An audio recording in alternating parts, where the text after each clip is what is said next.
Welcome to the book of Bemidbar, the fourth book of the Torah. This chapter, its first, is about a people who want to leave slavery behind, but they're scared of freedom at the same time. Bemidbar means in a desert.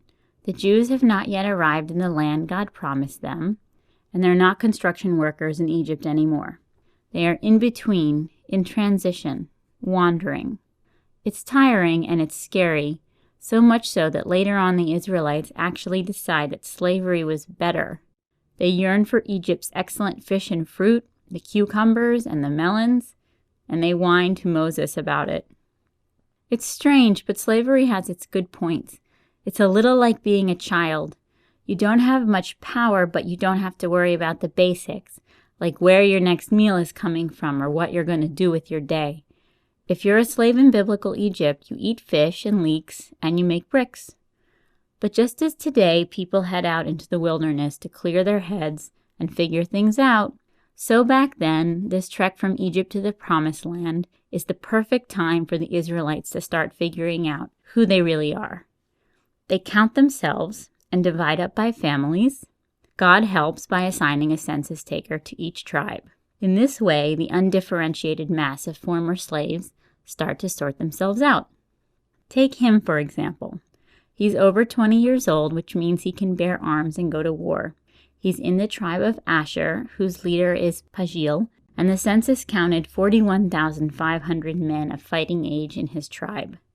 They reside in the northwest corner of the camp, between the tribes of Dan and Benjamin. He used to be a slave with no identity of his own. Now he is someone. Actually, he's a lot of things. He's just not sure how to be them yet.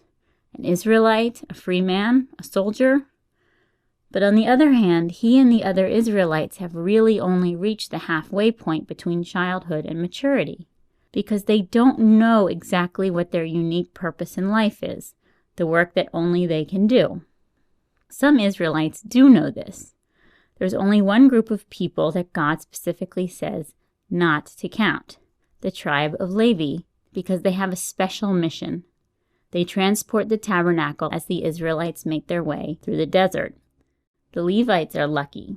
If the rest of the tribes of Israel are just coming of age, then the Levites are truly grown up.